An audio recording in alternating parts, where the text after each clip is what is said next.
Okay, the Cowboys somehow find a way to not blow it on Thursday Night Football against the Seattle Seahawks, who actually had a very, very impressive showing. I think most people, including myself, I didn't gamble tonight, but if I had, I would have hammered the Cowboys minus 9.5, and that clearly would have been an awful bet. Honestly, you knew at halftime you would have been screwed. So impressive performance by Seattle. We'll dive into really, they have built a pretty good team. They're a couple pieces away, but obviously the young quarterback is something they're going to have to figure out as they go forward post Geno. The game of the weekend, Eagles 49ers. We'll rattle off some other stuff going on around the NFL. A lot of people in Kansas City, I'm a Chiefs guy. Travis Kelce is one of my favorite players ever. Something I said with Colin, called him old. It went on the Daily Mail. I saw Jason Dunn, who was the blocking tight end with Tony Gonzalez. They're tagging me on social media. They're angry. I'm calling them old and washed. I'm not. We will dive into some thoughts on Travis Kelce. The Houston Texans have a big game this weekend, and big game for old Jordan Love coming up. But before we dive into some football talk, make sure you subscribe to the page. Subscribe to this YouTube page. It's where we put all the 3 and Out content. Also, if you want to hear the audio version, we have the little thing called a podcast, 3 and Out, obviously. Apple, Spotify, you name it. We have you covered. Go subscribe. As well as you see this, rocking the 3 and Out hat. Go to thevolume.com, thevolume.com. We have merch, thevolume.com. Go get a 3 and Out hat. And before we dive into this Thursday night game on Amazon, I wanted to tell you about my friends. And they happen to be my very, very good friends. They're my friends at Gametime. I need you to grab your smartphone, grab your iPad, and download an application, the Gametime app. They're the official ticketing app of this podcast. Do you want to go to a game? Do you want to go to a concert? Do you want to enjoy yourself during the holidays? Do you want to get someone a pair of tickets as a present? Maybe a girlfriend, maybe a brother, maybe a cousin, maybe a friend. You want to do something for someone else? It's giving season. Feel good about it and save a little money? Buy yourself a pair of tickets. Football games, basketball games, hockey games, concerts, comedy shows, and use the promo code JOHN. Promo code JOHN, JOHN, JOHN, promo code JOHN. Get $20 off. Thank me later. How about them Cowboys? I mean, this game looked a little bleak. Now, I started thinking, like, could it be a little bit of a look-ahead game? It's not your prototypical Thursday night game because both these two teams played on Thursday, so they're coming off full rest. It was hard to have many excuses, right? Primetime game, everyone watching. You're the Cowboys, at minimum, 20 million people. These guys know how many people are watching. It's at home. But let's face it, their defense was really bad. But before we dive into just the macro version of this Cowboys and where they can go, like, can we stop arguing about Dak Prescott? Really? Like, I've said forever, I don't love paying him a premium. And now his $40 million doesn't look as bad in 2023 as it does in 2020. He's a good player. He's a really good player. You can win a ton of games with him. He is playing really good football. But I looked because I remembered they had the best offense in 2021. He threw 37 touchdowns. Like, Dak Prescott has had really good seasons. I'm no longer judging him on these games, throwing these touchdown passes, making awesome plays. He's good. He's been good for a while. Like, he's going to be their starting quarterback moving forward for a long time further. He's going to be judged simply off playoff games. Like, Dak Prescott, simply the arguing over these games, I don't give a shit anymore. None of it matters. He's like an NBA player. I'm judging him off the playoff games. And honestly, the first round playoff game against Tampa, against Atlanta, when he throws 3 or 4 touchdowns, that won't matter to me either. He's going to be judged against the 49ers and the Eagles.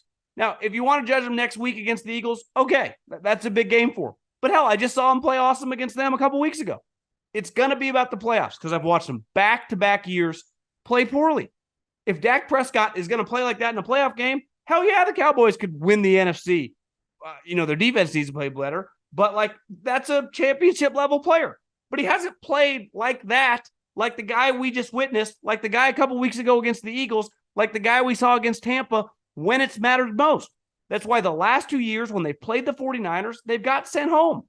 So it's kind of becoming, honestly, it's becoming a lot like basketball. The regular season's irrelevant. Now, luckily in football, for our jobs, for everyone listening, we love the regular season still. It's why football's king, because the regular season still does matter. Obviously, these games matter to put yourself in position for seeding. And if you're the Cowboys, you're definitely rooting for the 49ers to take down the Eagles so you have a chance to get a little revenge game next week and have the same record as them. But, like, I'm sorry, these regular season games don't mean anything to me anymore. Like, I know. I've seen him make these throws for fucking half a decade now. Like, it is what it is. He's simply like, is he going to be a legit player in January or is he not? And I'm not talking about throwing 5 touchdowns against Todd Bowles and the shitty Tampa Bay Buccaneers. I'm not talking about, beating the crap out of some 8-9 Desmond Ridder Atlanta Falcons team. And both those games are going to be on the road. I'm talking about beating the 49ers. I'm talking about beating the Philadelphia Eagles when it really matters. If he does that, then everyone's going to have to shut up. But, like, I completely understand everyone going like, yeah, he's good. He puts up great stats. Like, hell, he's in the MVP conversation. Cool. Like, that's awesome. But this is a franchise now for almost 2.5 decades has not been to the NFC Championship.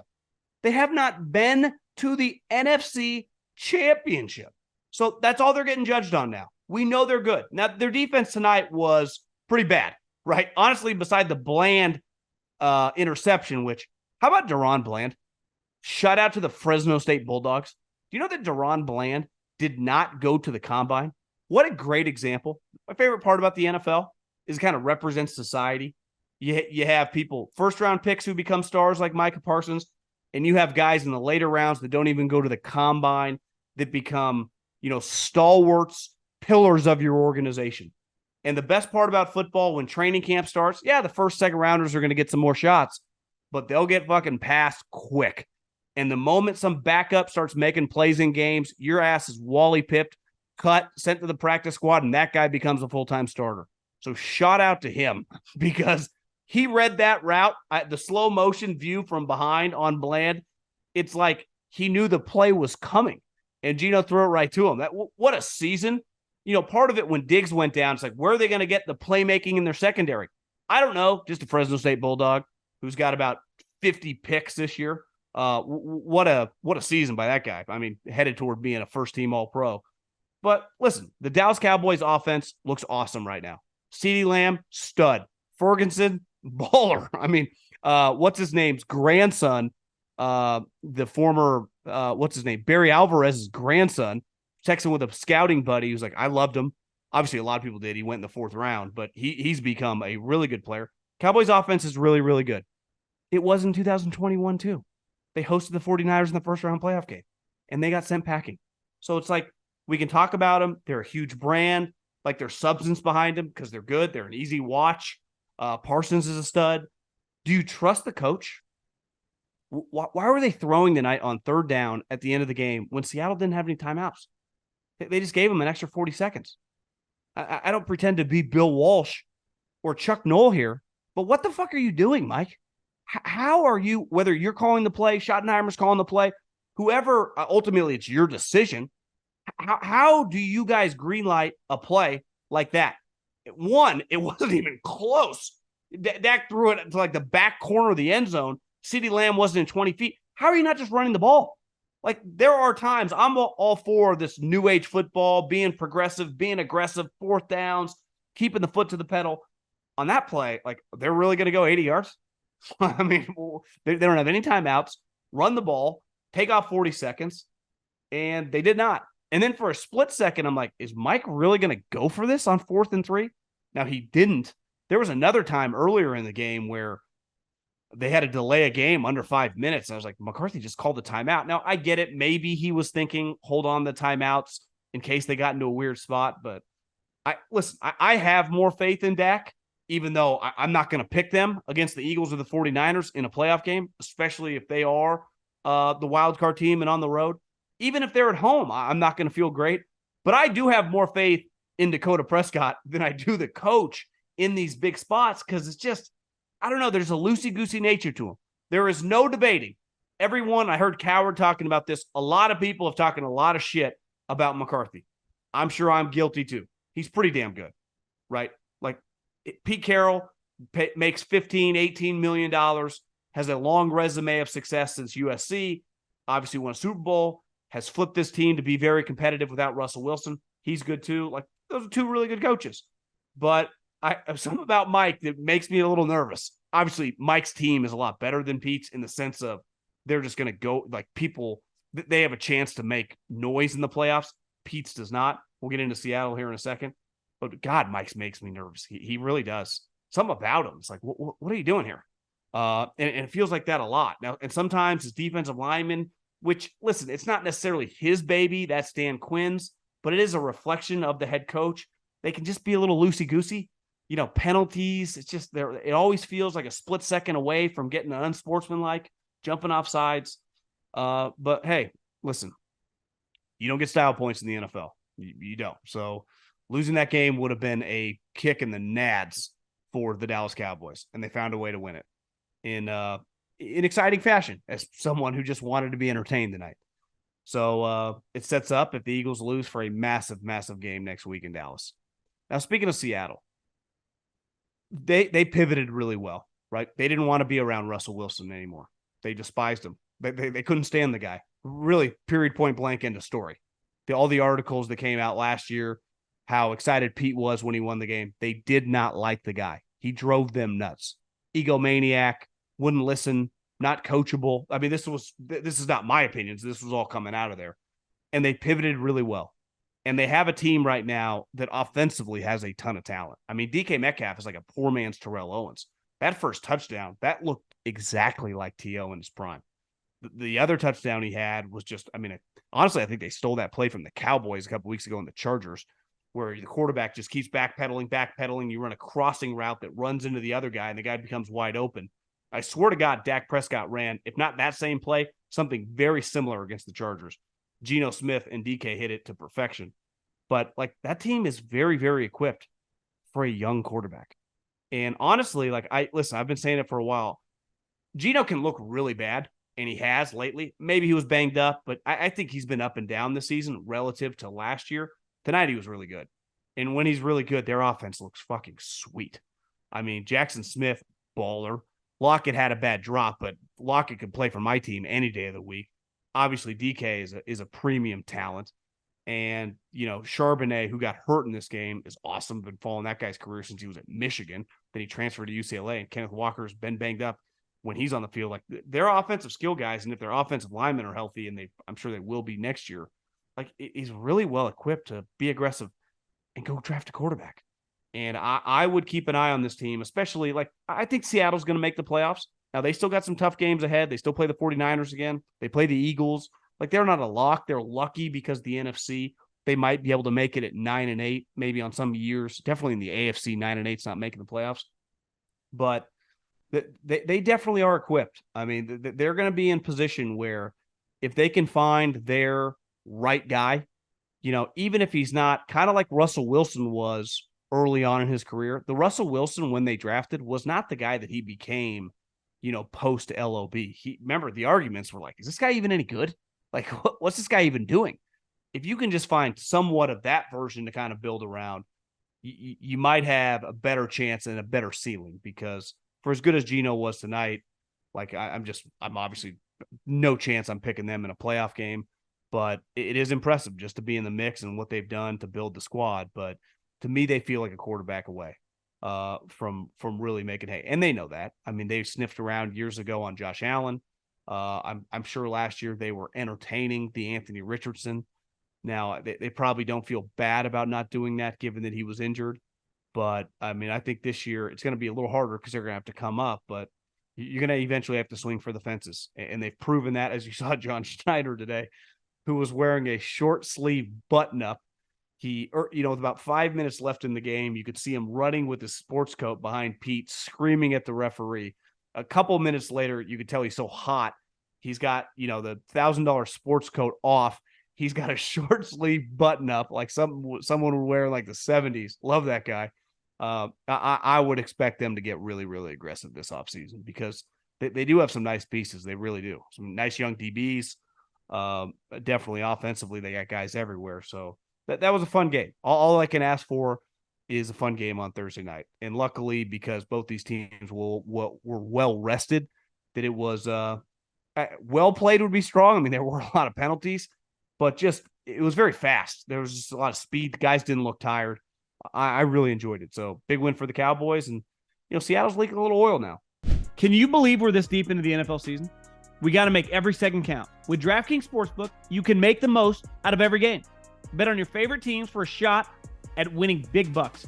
New customers can score $150 instantly in bonus bets for betting $5 on any matchup. So right now, get in on the action with DraftKings Sportsbook, an official sports betting partner of the NFL.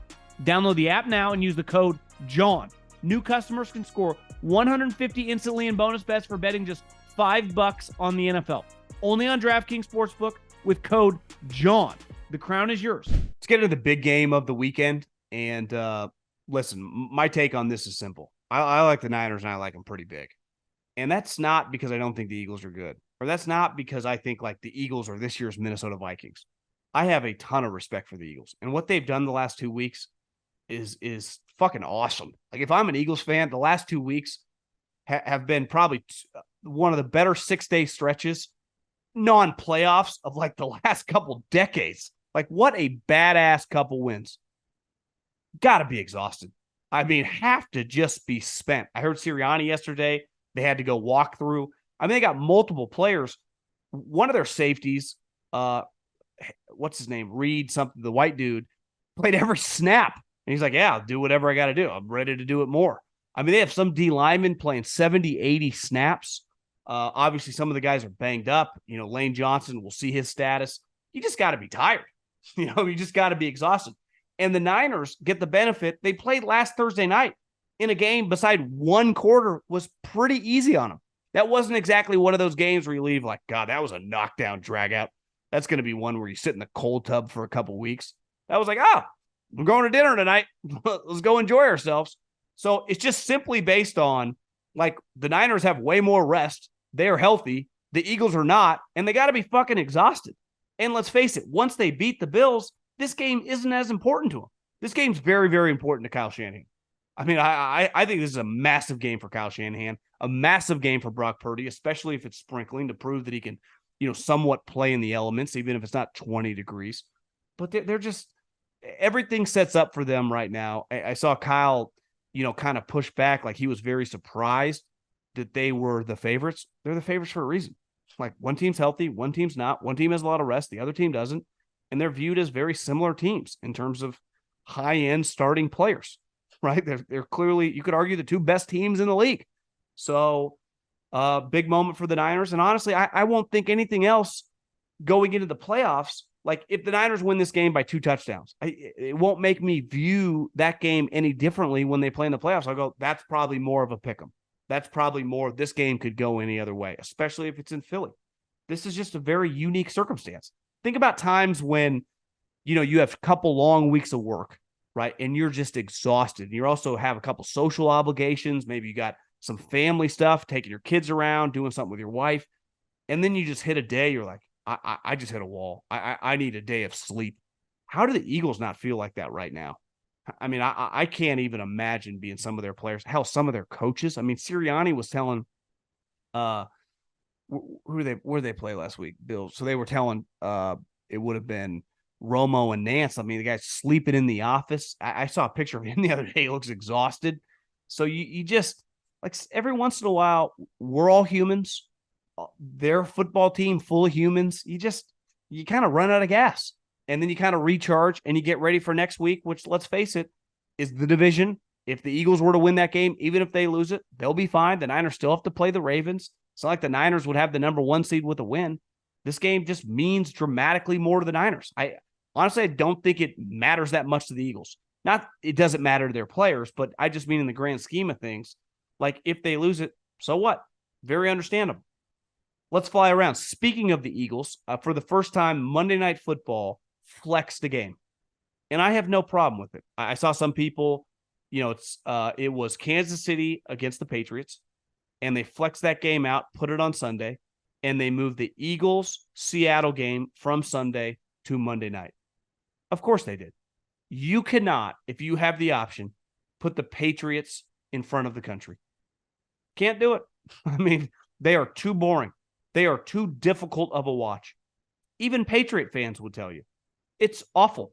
Even everyone that's listening right now that hates that fan, that hit us up in the mailbag that said he's a lifelong Patriot fan, that he's thinking about changing teams because it's gotten so ugly.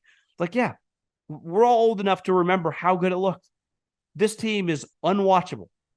Like, it's not even debatable. It's the Giants with Tommy DeVito is dramatically a better watch than Mac Jones or Bailey Zappi and the demise of Belichick. It's not fun to watch. No one wants to consume that. So, yeah, does it suck if you bought tickets and hotel rooms, you got to change it around, plane tickets? Totally. I get it. I got news for you. The NFL is not, like, their business model is not dependent on you sitting in a seat. It's just not. And I've gone to NFL games for a decade. And I would say a decade ago, it was definitely more important. But in 2023, just like moving forward, your value as an in-season ticket holder, right? A ticket, someone that goes to games, your value to the league is less than mine. And everyone listening to this that sits on their couch and watches games, we're more valuable than the guy paying for a ticket. It's just a fact. So when I see people online bitching and moaning, they don't care about the person at the game. No, they don't really. Because the thing that pays the bills in this business is the television product. And we just saw Seattle tonight. Easy watch, fun watch, enjoyable team. Obviously, the Eagles, one of the best teams the last couple of years. I mean, it's a no-brainer. You can't throw Mac Jones, Bailey Zappi, and Belichick right now in front of the consumer. It's not fair to us. The other thing is, as you're seeing some of these television ratings, once college football kind of ends, the NFL takes over December. They've taken over Christmas. They said, Adam Silver, we're going to run you over. You're irrelevant. In a couple weeks, there are 3 games on Saturday. The month of December is massive for the National Football League. They want to dominate. They're like a boa constrictor right now, and they're just squeezing everyone out that's in their way. And that's what these games give them opportunity to do. Tonight, who are they up against? What else is going on? They have no competition. Just like that Monday night game in a couple weeks. They're not competing it. There's no games that matter that they're playing against. So, listen, I feel for the people involved, right? If it's a fan, if it's, a coach that this throws everything off. Hell, to me, if you're the Chiefs, I was looking at their schedule. This is a pretty big win. Like, you don't want to play on Monday night. This is a huge advantage for the Chiefs. If you would have asked Andy Reid, do you want to change? He would say, hell yeah. Because it's actually during a pretty easy stretch of their season. He'd rather just play Sunday. He doesn't want to play Monday, short week. So if you're the Chiefs, big win. Eagles, not ideal. Just given that, like, you would rather just get in a rhythm of not playing Monday night games in December. Like, I think if you polled the league, they would like to avoid it. It's one thing earlier in the season to get up for. What you get, in December headed toward the playoffs, Sunday, 7 days rest, consistency of your schedule. So big break for the Chiefs to just avoid. It's in New England. I mean, shit. Let's just beg that bad boy out 1:00 Eastern and get home. One thing that just won't die. I have read so many articles about Vrable and everything that's going on with Tennessee, and just we've been talking about it for a while. One thing I've seen, and listen, I understand it because this program, when you have the amount, like the reason Texas A&M can go, we're going to call Dan Campbell. Because when they call him, they go, Dan, we'll give you $100 million, right? You can't just say, if you're a program, I'll call an NFL coach if you don't have the checkbook to write him something to make him listen. Now, I know Dan, claims he didn't listen, but like you pick up the phone because it's so much money, even if you want no part of it. Ohio State could do the same thing. Like, hey, Mike, you want 7 years, $100 million? Like, you name, we'll give you a blank check. But here's the thing, and I said this about Dan Campbell, and I'll say it for Mike Vrable, because until this story kind of dies with Vrable, if Mike Vrable does somehow go their separate ways from Tennessee, I think every single job opening in the pros would be lined up to hire him. I think teams would even think about firing their coach. Like, if the Patriots were like, yeah, I'll just roll Belichick back 1 year, they'd fire him immediately. Washington be all over, Tepper be all over, the Chargers be all over. Like, you want no part of recruiting. I mean, seeing everything that's going on with the transfer portal, NIL, can you imagine what a pain in the ass that is? At least with the NFL, March 15th free agency starts. If you got cap room, you can sign guys. If you don't, you can't. then the draft. Like, where are your picks? I mean, it's very black and white what you can do. You could quote unquote tamper behind the scenes and see what you get guys for, but it's like you either have the money or you don't under the cap space. You actually have the money, but if you have the ability to allocate it towards certain guys or not. Like in college, like, can we get a booster to cut us this check? Can we figure out how to get this guy? Can we force this guy out? We got to keep this guy happy. I'd want no part of that. The NFL, while dramatically more difficult because of the quality of talent spread around the league, it's a much easier job of just coaching your players, not having to worry about a lot of stuff that's out of your control. So if Mike Vrable does become available, I can see unless I'm wrong, under no circumstances him going to Ohio State. And he'd be crazy too. Like, pick your job in the NFL. Hell, even if you want to sit out a year, you'd be the number one candidate for the next several years. There was a story today, arrest warrant for Von Miller for domestic violence under his girlfriend in Dallas or Texas area. I think it's Dallas, that she's pregnant, claimed he hit her. Then I just saw during the game, she claimed, he didn't touch her. I always say during these things, absolutely nobody knows except these two people.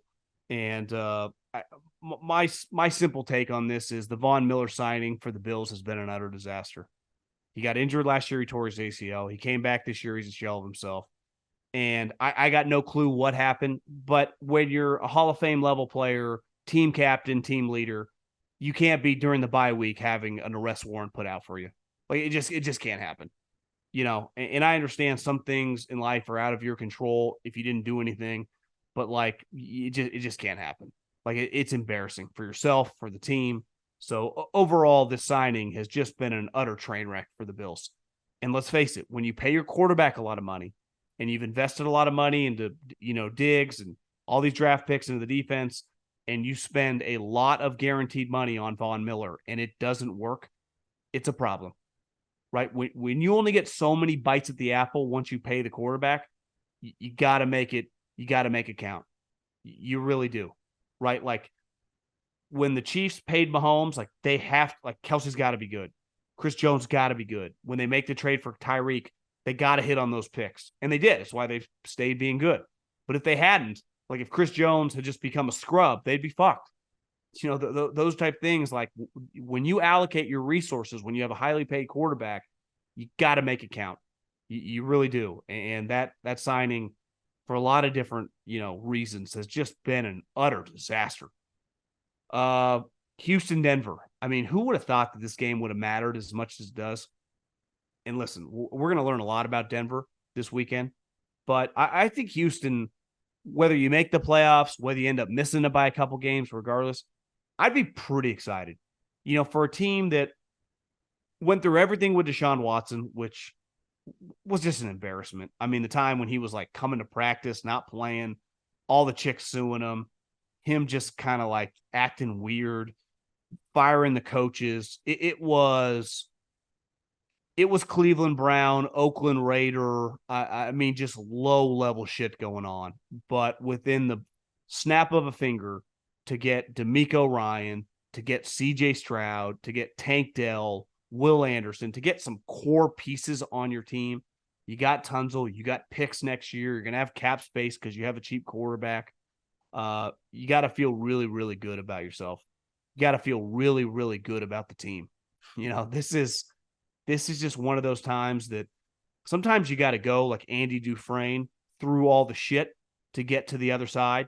Now, when you're going through the shit, it sucks, right? I mean, I was around the Raiders for a long time. It just felt like they just never got out of the tunnel, right? It just never ended, right? If you're a Panther fan, you're like, God, is this ever going to end? When are times ever going to get any better, right? When things are going good, you never think they're going to stop, right? If you're a Kansas City Chief fan right now, you're like, fuck, football's pretty easy, right? If you're a Patriot fan for 20 years, like, life's pretty good, not bad. If you're a Bulls fan in the 90s, you're like, it's pretty good life.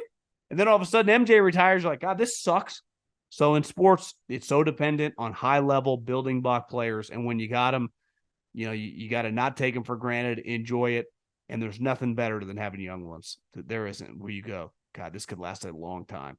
And that's what I would be saying, especially because part of your quarterback discussion is always going to be tied to the guy that went above him, who just looks pretty terrible. Now, is it all his fault? We can argue till we're blue in the face. He looks tiny. I mean, he looks minuscule. He looks like me out there. It's the National Football League. You got a guy who not only looks the part, plays the part. So there can't be a better feeling in football than getting a star quarterback when you know the team above you in the draft took another guy. And when you also know that your team liked that other guy too. Like, we would have taken that guy, but who cares? None of it matters, right? It's like, I would have dated her if she would have gone out with me. And then you see her on Instagram, you're like, God, she's kind of ballooned. Thank God I didn't go after her, right? And that's, right now, if you're a Houston Texans fan, you got to feel really, really good about yourself. I bet a lot of people listening or watching have been in an accident. I bet a lot of people have been into an intense car accident. And let's face it, not knowing who to call for help is hard. Hiring Morgan & Morgan is easy because Morgan & Morgan is America's largest injury law firm with over 100 offices nationwide with more than 800 lawyers. They've recovered over $15 billion for over 300,000 clients. Morgan & Morgan has a proven track record of fighting to get you full and fair compensation. They've been fighting for the people for over 35 years. Submitting an injury claim with Morgan & Morgan is so easy. That's the key. Not having representation is hard. Fighting with Morgan & Morgan is easy. If you've ever been injured, you can check out Morgan & Morgan. Their fee is free unless they win. For more information, go to forthepeople.com/John or dial pound law, pound 529 from your cell phone. That's forthepeople.com/JOHN or pound law, pound 529 from your cell phone. This is a paid advertisement. The Sunday night game is really fantastic because the Packers, we talked about this a couple weeks ago. Gutekunst went on record. The last 10 games for Jordan Love were going to define his ability. I never understand, like, Middlekauff, you said Jordan Love sucked. We did. We all watched it. You guys agreed. If you're a Packer fan, you were talking shit too. We were watching him play. He was awful. Now, yeah, he hadn't really played, so it's just basing it off the games he's going off. It's not like Aaron Rodgers has a bad game. Mahomes has a bad game. Josh Allen has a bad game. You don't write the guy's career off. You go, you had a bad game. Great player. He'll be fine. But when you haven't played and then you do play and you don't look good, what are you supposed to be like? Everyone take a deep breath. He's only been in the league 4 years. Everything's going to be okay. No, people were nervous. I completely understood it. Hell, I thought he was bad. These last 2 games look really good. Well, now they're playing a really good defense with everyone watching at home. The game's going to feel pretty big. I saw Mahomes say, first time in his career going to Lambeau, it's going to be a cool game. It's going to be one of those games that pops on television. I'm fired up for it. I really am. And I'm really excited to watch Jordan Love. It was the last couple of weeks more of a product of the opponents, or is this guy just going to be a solid quarterback? Like, is their offense actually pretty good? And on the flip side, I told Colin, and I stand by what I said, that, and let me just state this. I love greatness. I say it all the time with sports. Like, I watched Tiger Woods today, who's no longer great and his whole body's fused, but I loved him for a reason. He was the best player to ever seen in sports beside Michael Jordan. He fucking eviscerated everyone he played. I watch sports for Tiger Woods, for Michael Jordan, for Tom Brady. Maybe you watch for the little overachievers, for like the undrafted free agent that plays on special teams. That bores me. I come tonight for Dak Prescott, CeeDee Lamb, Micah Parsons, DK Metcalf. Give me the blue chippers. That's why pro sports exists, because of the freaks who are the best. Right? I watched the Barry Sanders documentary the other night. It's like, God damn, that guy was good. What awesome documentary, by the way. Highly recommend it. It was just remarkable. It was stupid how good Barry Sanders was. Played 10 years, every year, Pro Bowler / All-Pro. Every year. And he's just like, I'm out. But, like, Travis Kelce is one, and honestly, the Chiefs operation, right? Mahomes, when Tyreek was there, Travis, Chris Jones, these are elite champions in the sport of football. And Travis specifically is one of the most unique tight ends we've ever seen, right? Definitely one of the most athletic, and you could argue when it's all said and done, the most accomplished. I admire everything he stands for as a player. His work ethic, his drive, his desire, his competitiveness, knowing guys there. I mean, I've texted Andy. These guys love him. Like his energy, everything. People get old. Like Michael Jordan in 1998 wasn't the same as Michael Jordan in 1993. He wasn't as good. He was still a championship level player, but he was no longer at the same level that he once was. And when these people in Chiefs land, like, I'm not some Chiefs hater. I my favorite AFC team, but he's not the same. And as I told Coward, whenever I see it's like, well, he's flying to Argentina and he's hanging out with Swifties and he's, trying to get laid on the bus. And it's like, it has nothing to do with that. NFL players are doing who knows what at night. You'd be stunned. He can handle that. But as a football player, you get to a certain age, you're just not the same. And you never know when it's going to come. Sometimes it comes for running backs at 29. Sometimes it comes for guys at 37. I don't know. That doesn't mean you can't still be a productive, good player. Like Travis Kelce's still really good. I'd want him on my team. I just don't think he's the same like elite player that he once was. He was once an A+. Maybe now, in given games, he can be a B+. Some games he's a B minus. Still good relative to the rest of the league. Better than 90% of them. But do I watch him and think that's the same guy that he once was? I do not. Does that mean I'm being a hater? No. Like, I really like the play. I support him, like, in the sense of it has nothing to do with anything off the field. It just strictly has to do with you get old. He's in his mid-30s. He's been injured now multiple times this season. He's, it's harder. Your margin for error gets slimmer. And that's, a big picture problem for the Chiefs. Maybe they can handle it this year. Maybe he's got enough in the tank for this year. But if you just think like Travis is going to be the same for the next couple of years, I'm a big fan. I like the guy. I met him this year at TPC. We were playing golf. Well, he was hitting balls. I was just kind of drinking, screwing around. Couldn't be any cooler. People love the guy. But like, it's just as a player, it's hard to maintain that level when you're an all-time great. Like, usually they'll just say an all-time great if you're a position player for like 15 straight years. It's just not the way it works, especially as you get older and get kind of banged up. So, stand by what I said. Other than that, anything else I wanted to hit before we get into the bold take? No, I think that's it. So, I've been pretty good on my bold takes lately. I'm not going to lie. I was thinking this week, do I go Packers upset? I was like, I don't even believe that. It's hard to pick one of these games, Houston, Denver, Niners. Like, none of those games would be a bold take if you pick one of those teams to win. So I'm going to stick with Saturday. Now, I'm not going to pick Iowa to defeat Michigan. I'm not going to pick Oklahoma State to take down Texas. But I think most people, conventional wisdom, and everyone's going to be hammering the University of Georgia. They haven't lost a game in, honestly, since Alabama beat them 2 years ago in the SEC championship game. It's the only game they've lost over the last 3 years. They've won back-to-back national championships. Kirby Smart is like the new Nick Saban.